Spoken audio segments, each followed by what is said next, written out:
Welcome to the Zono Sports Show, where you know Zonos. Of course, Zonos had to try the mannequin challenge. Now, this weekend there were so many things to watch on TV. Veterans Day weekend, plenty of sports for everybody to enjoy. Shout out to the troops. Down goes the big dogs this past weekend. Somebody must have spiked pregame meals all across the country because this is the first time since 1985 that the number 2, 3, and 4 team all lost on the same weekend. Clemson, Michigan, Washington all take the L. Mount Union even lost their 112 win streak. They're Division 3, I think. Now, Clemson, let's first talk about their loss. They lost to Pitt 43-43 on a last-second field goal by Mr. Chris Blewett, who nailed it and killed the crowd in Death Valley. Isn't that ironic? Now, Clemson's played peekaboo all year. I'm not surprised that they lost this game at all. They played tight against Louisville. They played tight against NC State. Those games were all at home, and it caught up with them for sure. I mean, similar to what happened with Tennessee when we saw the debacle where they lost 3 straight because they had been playing tight games all year and not really putting their foot on the gas, getting rid of opponents early. But Clemson, I must say that they put themselves in quite a bit of a pickle. Deshaun Watson has caught a little bit of the Chef Curry syndrome from last year, too loosey-goosey with the ball, throwing it around, not really paying attention to coverages, and safeties cutting over top. He threw 3 interceptions, not to mention they had 9 penalties for over 100 yards. That's not good at all, okay? Dabo Swinney, he could maybe tighten up the reins a little bit. He seems like a very fun coach to play for, but can you have too much fun sometimes? But I don't think he should change his approach, but maybe just tweak, adjust it just a little bit. Clemson's defense, they've been really leaky as of lately. They were Saturday for sure. They gave up 464 yards, 308 passing, 156 rushing. I really see a team that's missing pieces from the secondary. Mackenzie Alexander, that was one of their stars last year.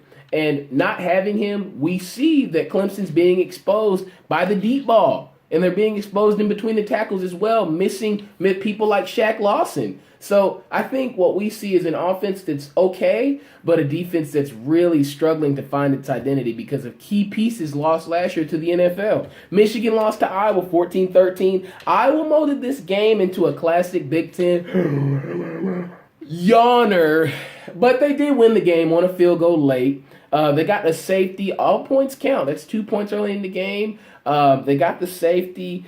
They missed a 2-point conversion early in the game. That's why that score was so funny. Iowa won the turnover battle. No QB for Michigan. Wilson Speight did not play great. He looked really shaky. You know, this is why I said this earlier in the year. I didn't think Michigan could take it all the way just because there were questions at QB. They had a chance because of Jabril Peppers, but when you struggle at that quarterback spot, Jabril Peppers can't just play quarterback and play defense. You can't do that. So Michigan, I really think, has suffered from not having a star quarterback in that slot. They've been trying to patch together pieces. It's worked for Alabama in past years, a la Jake Coker, but it hasn't seemed to work for Michigan with that loss to Iowa on the road. Doesn't look too good for their playoff resume. Outlasted the Hungry Wolverines, the Iowa Hawkeyes did. So I got to give props to them. They did their thing.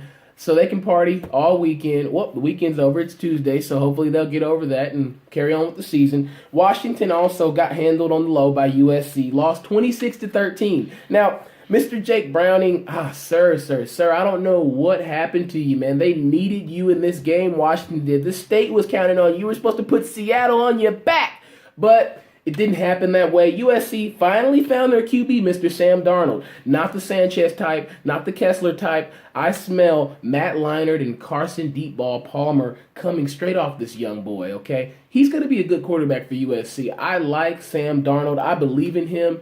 The big stage finally got to the Huskies late. From what I saw, 2 picks by Jake Browning, and then at the end of the game, they end with the safety. Very sad. I mean, the Huskies have had a great year, but they've effectively kind of de facto-ish ended theirself regarding the playoff hunt. So, great season to the Huskies. We'll see what happens down the stretch late, but I think they've basically eliminated themselves from that playoff discussion by losing in a weak conference like the Pac-12 with such a weak non-conference resume for the Huskies. Doesn't look good for them. Also, I just want to add one thing. USC, no playoff talk for those guys. These are the same guys that came out and got busted by Alabama in the opener at a neutral site game. So if they'll get busted in the opener, you put them at a 4 seed if you want to, playoff committee, because if you do that, I guarantee they will get busted again. I guarantee it. I guarantee it. You've seen the suit commercial. So please, USC, no playoff talk. Great win, guys. Just keep playing. Juju Smith, great season. Adoree Jackson, great season.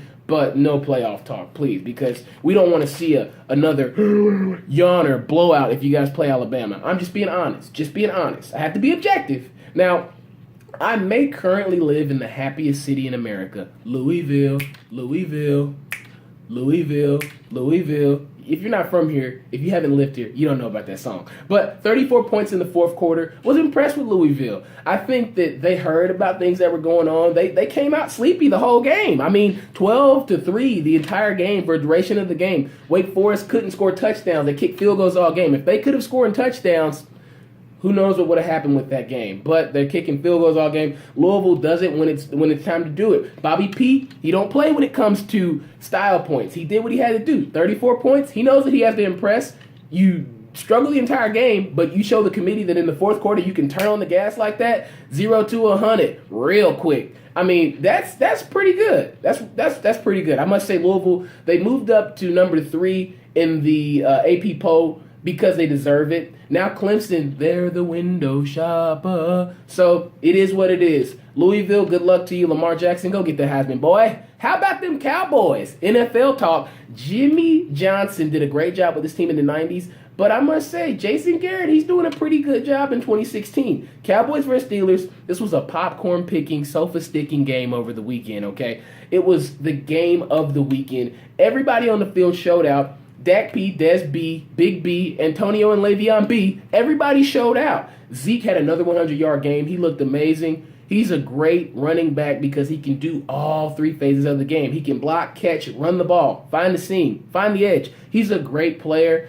I think that his late game heroics that he continues to put forth week after week after week are what set him apart from most of the players in the NFL and put him in the MVP discussion, not just Rookie of the Year. Rookie of the Year is sealed up, signed, sealed, delivered. I'm yours, Mr. Ezekiel Elliott, when it comes to MVP. Now, this is a guy that I honestly think, I'll call him this as a rookie. I don't care. I remember him breaking through gaps, going 100 yards against Alabama in the first playoff run.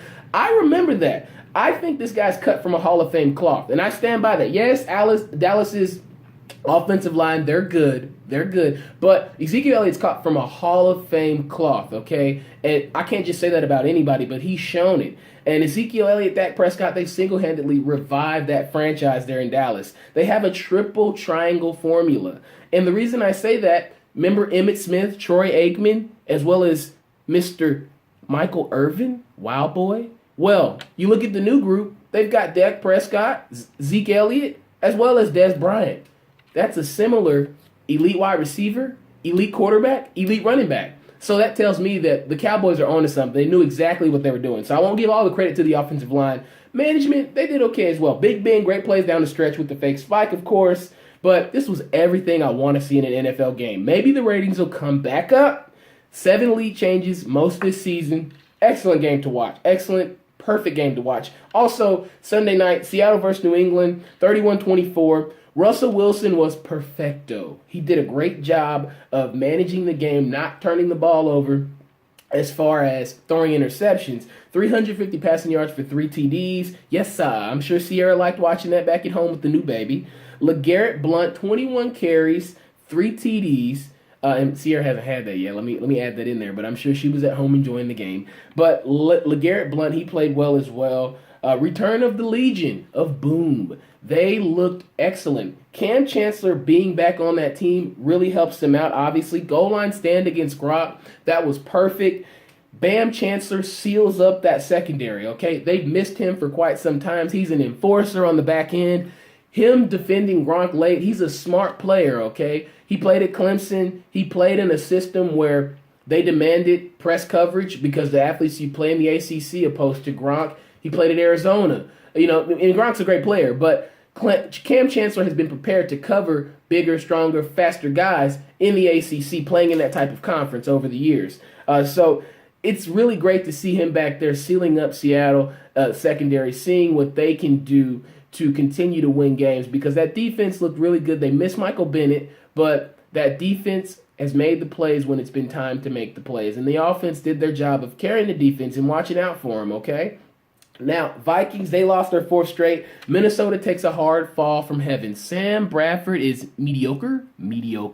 Richard Sherman voice. And the reason I say that, come on, guys, I said weeks ago, when will we see the real Sam Bradford? Well, obviously, we see the real Sam Bradford now. He's not that great. He's an average guy. Now, also, Daddy, he's still losing. SMH, 20-17. Panthers lose to the Chiefs. Cam Newton, pack it up, get ready for next year. What's wrong in Green Bay? I don't know. But do they remember the Titans? I think they do remember the Titans, because Titans smacked them by 3 TDs. I don't know what's going on in Lambeau Field, Green Bay, what's happening there right now, but it's not great.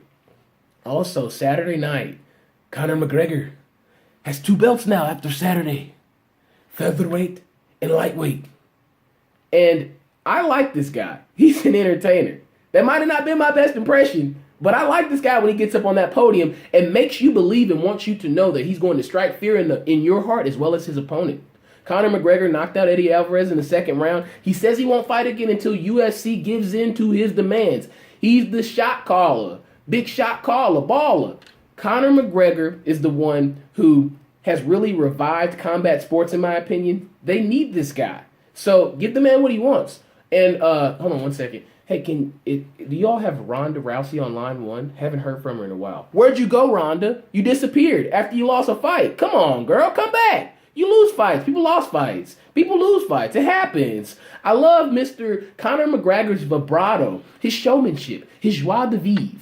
Ronda Rousey had all that, but Holly Holm, she took her soul, it seems. So, Ronda, come out wherever you are. Now, moving on to the NBA, Greg Oden came out, says he's a bust, a.k.a. bum. Now, Greg Oden didn't have the best NBA career. 2007 is when he came out number 1 over KD. KD did come out, however, and he's in the Christmas spirit. He came out and said that, Greg Oden wasn't a bust. He just simply got hurt. And the reason I bring KD into this, because Greg Oden said he's the biggest bust in NBA history because he was picked over Kevin Durant in the type of career Kevin Durant's had. Now, it's just a simple fact, Greg Oden, you weren't healthy, man. And are you really 28 years old? Because you look 40 since I've been watching you, since high school. You look 40, 45. Somebody can't check this guy's birth certificate, okay? But no, in all seriousness, Greg Oden had a great talent, but he just couldn't stay healthy. It happens to some guys. The best it never was. Check that 30 for 30 out. Now, also, I will say Phil Jackson, what's up with him in New York? You want to leave already? Ready to leave the Big Apple? Is it because the team's not great that you put together? The Knicks have a closet full of junk food, it seems. Stuff that looks good, but it's not good for you. Oh, Derrick Rose, he looks so good. Joakim Noah, oh, he looks so good. Courtney Lee, oh, he looks so good. But they just haven't been able to put it together. The Knicks are struggling. They're not a good team. And I don't think they'll ever be a good team while Carmelo Anthony's there. I think he just likes playing at home. He's comfortable having a normal 9 to 5. Even though he makes millions, that's a normal 9 to 5 for him. This is a guy who's so happy about 4 Olympic medals. Yeah, that's great. You represent the country. But, bro, keep it 100, Melo. People want NBA championships. An NBA great wants NBA rings. LeBron struggled for his.